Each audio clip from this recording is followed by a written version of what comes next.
Ya, bismillahirrahmanirrahim. Assalamualaikum warahmatullahi wabarakatuh. Kami dari kelompok 7 insya Allah akan menjelaskan atau mendiskusikan tentang etika bisnis dalam berwirausaha. Sebelumnya saya akan menyebutkan terlebih dahulu anggota kelompok dari kelompok 7. Yang pertama ada Agung Anggara Putra, yang kedua Anissa Zahwa, 3 Anissa Nurwahidah, 4 Dama Sintanoya, 5 Purnaningsih, 6 saya sendiri Widian Komalasari, 7 Sahrul Dika Maulana. Untuk pendahuluan di diskusi kita kali ini, yaitu etika bisnis merupakan salah satu ilmu ekonomi yang terkadang dilupakan banyak orang. Padahal melalui etika bisnis inilah seseorang dapat memahami bagaimana berbisnis, persaingan yang sulit sekalipun, bagaimana bersikap yang manis, menjaga sopan santun, berpakaian dan bertutur kata yang baik, semua itu ada meaningnya. Yang pertama kita akan membahas tentang etika, yang mana etika ini adalah konsep penilaian sifat kebenaran atau kebaikan dari tindakan sosial berdasarkan kepada tradisi yang dimiliki oleh individu maupun kelompok. Nah, unsur utama yang membentuk etika ini adalah moral, yang mana dalam etika hanya mengatur tentang cara manusia dalam bertindak dan tidak memperhatikan kondisi fisik dari manusia. Ruang lingkup etika meliputi analisis dan penerapan konsep mengenai kebenaran, kekeliruan, kebaikan, keburukan, dan tanggung jawab.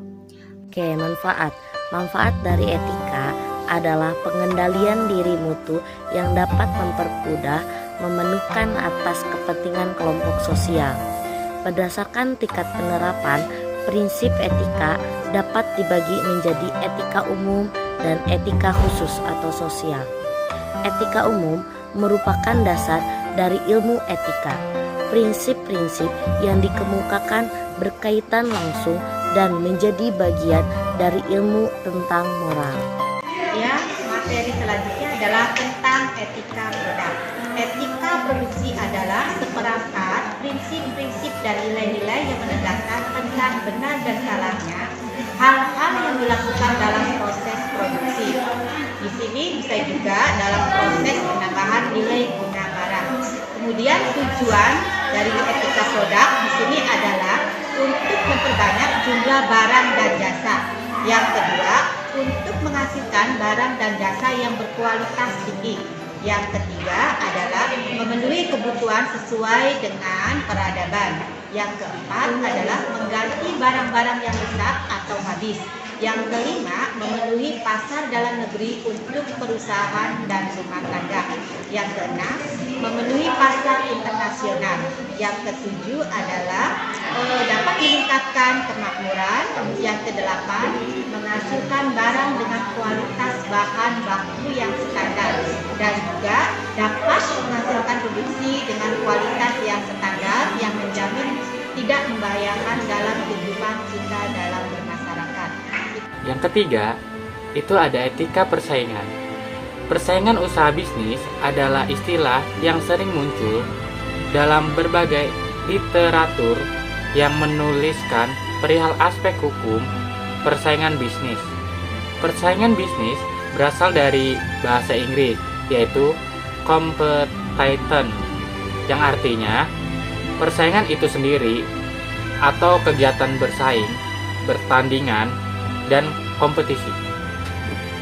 Persaingan adalah ketika organisasi dan perorangan berlomba untuk mencapai tujuan yang diinginkan seperti konsumen, pangsa pasar, peringkat survei, atau sumber daya yang dibutuhkan. Yang keempat, ada tata aturan dan hukum bisnis.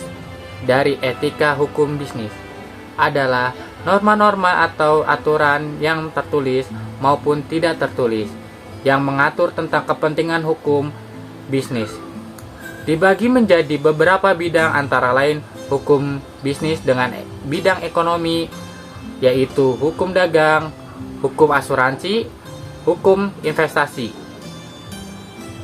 Terus selanjutnya, hukum bisnis dalam bidang keuangan, yaitu hukum perbankan, hukum pasar modal.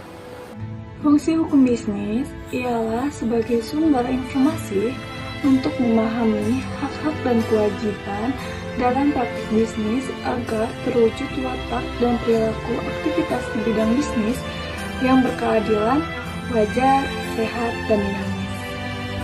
Simpulan, etika bisnis adalah cara-cara untuk melakukan kegiatan bisnis yang mencakup seluruh proyek yang berkaitan dengan individu, perusahaan, industri, dan juga masyarakat.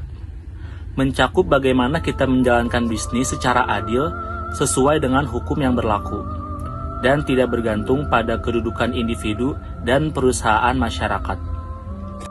Oke, semoga bermanfaat untuk kita semua. Akhirul kalam, wassalamualaikum warahmatullahi wabarakatuh.